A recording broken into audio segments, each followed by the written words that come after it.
Supreme court में आज रिया की याचिका पर सुनवाई। रिया ने केस मुंबई ट्रांसफर करने की अपील की थी। पिछली सुनवाई में कोर्ट ने सुशांत केस की स्टेटस रिपोर्ट पेश करने को कहा था। सुप्रीम कोर्ट ने मुंबई पुलिस अपनी रिपोर्ट पेश करेगी। रिया के बयान के आधार पर मुंबई पुलिस ने तैयार की है रिपोर्ट। रिया चक्रवर्ती ने सुप्रीम कोर्ट में दायर किया एक और हलफनामा। पटना में एफआईआर को बताया राजनीति से प्रेरित। रिया ने कहा उन्हें सीबीआई जांच से एतराज नहीं, लेकिन बिहार में चुनाव को देखकर सुशांत केस को दिया जा रहा है तूल। मुंबई पुलिस के सूत्रों से बड़ा खुलासा हुआ। 8 जून को सुशांत और रिया के बीच हुई थी हाथापाई। 8 जून के झगड़े के बाद रिया घर छोड़कर चली गई थी। रिया ने सुशांत का मोबाइल भी ब्लॉक किया। सुशांत और रिया का झगड़ा दोनों के परिवारों को लेकर शुरू हुआ था। हाथापाई तक नौबत आ गई थी। ईडी दफ्तर में रिया और उसके परिवार के 11 घंटे तक पूछताछ हुई। भाई और पिता से पूछे गए सवाल। रिया और उसके पिता से दूसरी बार, जबकि शौविक से तीसरी बार सवाल पूछे गए। कंपनी के बैंक स्टेटमेंट, रिया के पर्सनल खर्चों को लेकर पूछताछ हुई। सुशांत की कंपनी में रिया और उसके भाई के रोल को लेकर भी सवाल पूछे गए। ईडी के मुताबिक अभी भी काफी कुछ छिपाया जा रहा है। दोबारा सभी को बिठाकर पूछताछ होगी। सुशांत की कंपनी की ऑडिट अथॉरिटी भी रिया और उसके भाई ने अपने सीए की फर्म को दी थी। दोनों से इस बारे में भी पूछताछ हुई। सुशांत के दोस्त सिद्धार्थ पिठानी का भी बयान दर्ज किया गया। ईडी ने करीब 7 घंटे तक सिद्धार्थ से पूछताछ की। फिल्म मेकर संदीप सिंह को भी समन भेज सकती है ईडी। संदीप और सुशांत के बीच लेन देन की जानकारी। सुशांत की कंपनी का आईपी एड्रेस 17 बार बदला गया। सूत्रों का दावा, सुशांत की मौत के बाद भी 3 बार बदला गया आईपी एड्रेस। आखिरी बार आईपी एड्रेस 7 अगस्त को बदला गया। उसी दिन रिया को ईडी ने पहली बार बुलाया था। शिवसेना प्रवक्ता संजय राउत का बयान, कहा मुंबई पुलिस जांच में सक्षम। कांग्रेस नेता संजय निरुपम ने संजय राउत को किया का पलटवार किया। कहा सुशांत के परिवार के बारे में ओछी बातें कर रहे हैं राउत। संजय राउत के बयान पर सुशांत के चचेरे भाई नीरज सिंह ने माफी मांगने को कहा माफी नहीं मांगी तो मुकदमा दर्ज करेंगे, कानूनी कार्रवाई की बात कही। बगावत छोड़ कांग्रेस में लौटे सचिन पायलट। राहुल गांधी और प्रियंका गांधी वाड्रा से की मुलाकात। राहुल गांधी और सचिन पायलट में करीब 90 मिनट तक हुई बातचीत। पायलट ने रखी अपनी शिकायत। पायलट की शिकायतों पर गौर करने के लिए कांग्रेस ने बनाई 3 सदस्यीय कमेटी। सूत्रों के मुताबिक कमेटी में प्रियंका गांधी, अहमद पटेल और केसी वेणुगोपाल होंगे शामिल। सचिन पायलट समर्थक विधायकों ने भी प्रियंका गांधी से मुलाकात की। अहमद पटेल और केसी वेणुगोपाल भी रहे साथ। आज विधायकों के साथ जयपुर लौटेंगे पायलट। कहा मुझे किसी पद की कोई इच्छा नहीं, सिर्फ स्वाभिमान बरकरार रखना चाहता हूं। सचिन पायलट बोले, मैंने पार्टी के हित की बात कही, मुझ पर पर्सनल कमेंट हुए, इसका दुख हुआ। पायलट ने कहा नाराज विधायकों की बात सुनी गई, मेरी शिकायतों का समाधान होगा, प्रियंका गांधी ने आश्वासन दिया। पायलट बोले, मैं कांग्रेस के टिकट पर जीता, कांग्रेस में ही रहूंगा, सभी चीजें सिद्धांत पर आधारित थी। कांग्रेस नेता केसी वेणुगोपाल ने कहा राजस्थान में गहलोत सरकार को खतरा नहीं, सचिन की शिकायत का समाधान होगा। पायलट के भरोसेमंद सहयोगी का दावा, कहा हमने कभी कांग्रेस छोड़ी नहीं थी। सोनिया गांधी ने अशोक गहलोत से बातचीत की, राजस्थान के सियासी हालात पर चर्चा की। केसी वेणुगोपाल ने आलाकमान को रिपोर्ट सौंपी। जैसलमेर में कांग्रेस विधायकों से भी बातचीत की। पायलट कैंप के विधायक भंवरलाल शर्मा ने की गहलोत से मुलाकात। कहा गहलोत हमारे परिवार के मुखिया। बीएसपी के 6 विधायकों के कांग्रेस में विलय मामले में आज सुप्रीम कोर्ट में होगी सुनवाई। बीजेपी विधायक ने दायर की है याचिका। राजस्थान बीजेपी विधायक दल की आज शाम 4 बजे जयपुर में बैठक होगी। विधानसभा सत्र पर चर्चा होगी। 14 अगस्त से शुरू होने वाला है विधानसभा का सत्र। मणिपुर में बीजेपी सरकार ने जीता विश्वास मत। कांग्रेस विधायकों ने वेल में फेंकी कुर्सियां। महाराष्ट्र सरकार के मंत्री नवाब मलिक का बड़ा बयान सामने आया। कहा कुछ लोग 12 एनसीपी विधायकों के बीजेपी में जाने की अफवाह फैला रहे हैं। नवाब मलिक का बड़ा दावा, चुनाव से पहले बीजेपी में गए विधायक एनसीपी में लौटने को तैयार। पूर्व राष्ट्रपति प्रणब मुखर्जी की ब्रेन सर्जरी सफल रही। सेना के आरआर अस्पताल में भर्ती।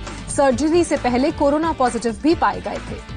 देश में 24 घंटे में कोरोना के 53,000 से ज्यादा नए संक्रमित मामले सामने आए। कुल संक्रमितों की संख्या 22,68,000 के पार। एक दिन में देश में कोरोना से 871 लोगों ने दम तोड़ा। अभी तक 45,257 लोगों की मौत हुई। भारत में 15,83,000 से ज्यादा लोगों ने कोरोना को मात दी। रिकवरी रेट 70% के करीब पहुंचा। एक्टिव केस 6,39,000 के पार। महाराष्ट्र में एक दिन में 9,181 नए मामले सामने आए। 293 लोगों की मौत हुई।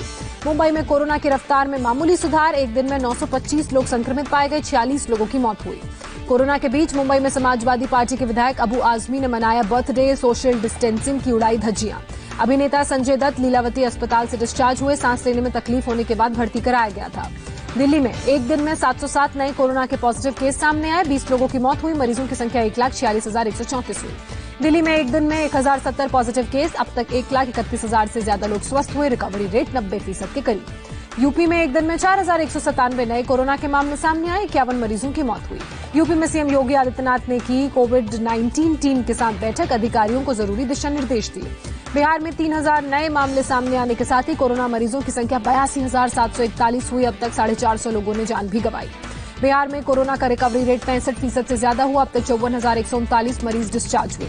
पश्चिम बंगाल में 2,905 नए मामले सामने आए, मरीजों की संख्या 98,459 हुई। झारखंड में कोरोना से 11 और लोगों की मौत हुई, मरने वालों का आंकड़ा 189 हुआ। एक दिन में 531 नए मामले सामने आए। आंध्र प्रदेश में बीते 24 घंटे में कोरोना के 7,665 नए मामले, राज्य में पॉजिटिव मरीजों की संख्या 2,35,000 के पार।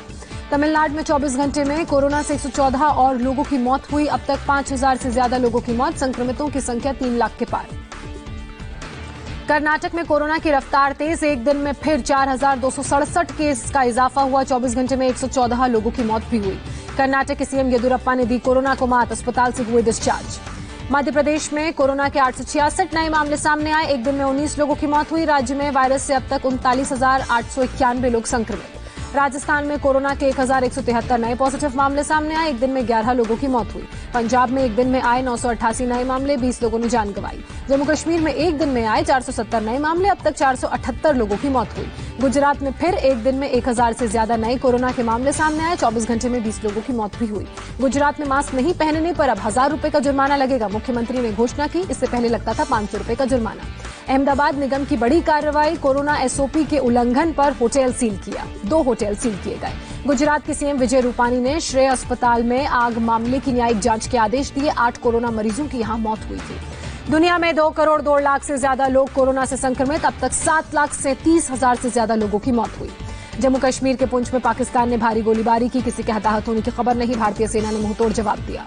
राष्ट्रपति से मिले जम्मू कश्मीर के नए उपराज्यपाल मनोज सिन्हा ने राष्ट्रपति भवन में की शिष्टाचार मुलाकात। देश में फिलहाल स्कूलों को खोलने की कोई योजना नहीं, राज्यों की सलाह के बाद खोले जाएंगे स्कूल। मानव संसाधन विकास मंत्रालय की स्थायी संसदीय समिति की बैठक, कॉलेज में 0 ईयर नहीं रखने का प्रस्ताव। रक्षा मंत्री राजनाथ सिंह ने आत्मनिर्भर भारत सप्ताह की शुरुआत की, स्वदेशी को बढ़ावा देने के लिए आयोजन। सुप्रीम कोर्ट में प्रशांत भूषण को राहत नहीं, अवमानना मामले में 17 अगस्त को होगी सुनवाई। प्रधानमंत्री मोदी ने बिहार, असम, केरल समेत बाढ़ प्रभावित 6 राज्यों के मुख्यमंत्रियों से बात की, हालात की जानकारी ली। पीएम ने मुख्यमंत्रियों से बातचीत में हर संभव मदद का भरोसा दिया, मौसम की सटीक जानकारी के लिए इनोवेटिव टेक्नोलॉजी पर जोर दिया। बिहार में बाढ़ की हालत अभी भी गंभीर, 16 जिलों में 74 लाख से ज्यादा लोग प्रभावित।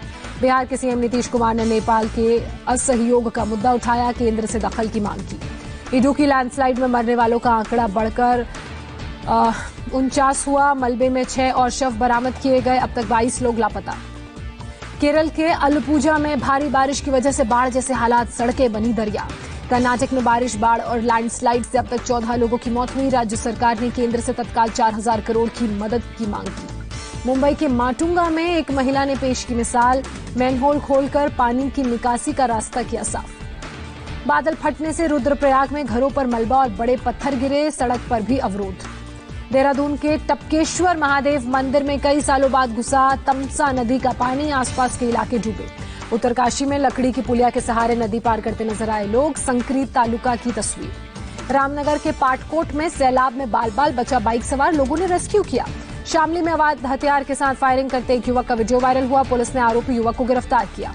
मेरठ में कैंट विधायक सत्यप्रकाश अग्रवाल को भड़काऊ कॉल आई, एक महिला ने विधायक से आपत्तिजनक शब्दों का इस्तेमाल किया, आपत्तिजनक बातें की। केस की जांच साइबर सेल और क्राइम ब्रांच को दी गई।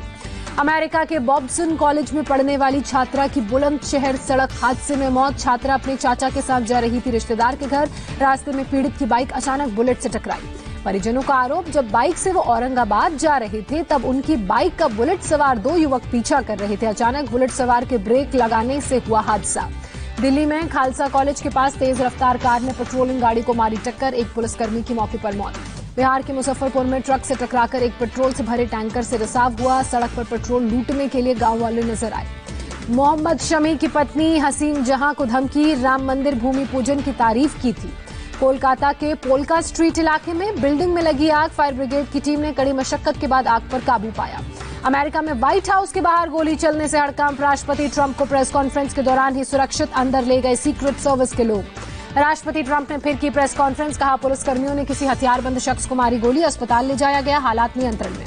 अमेरिका के बाल्टीमोर में जोरदार गैस धमाका, कई घर ध्वस्त हुए, हादसे में एक शख्स की मौत। लेबनान में ब्लास्ट के बाद चल रहे विरोध प्रदर्शन के आगे झुकी लेबनान की सरकार, पीएम ने कैबिनेट समेत दिया इस्तीफा। लेबनान में ब्लास्ट का एक और वीडियो सामने आया, ब्लास्ट के वक्त एक बोर्ड से लिया गया था ये वीडियो।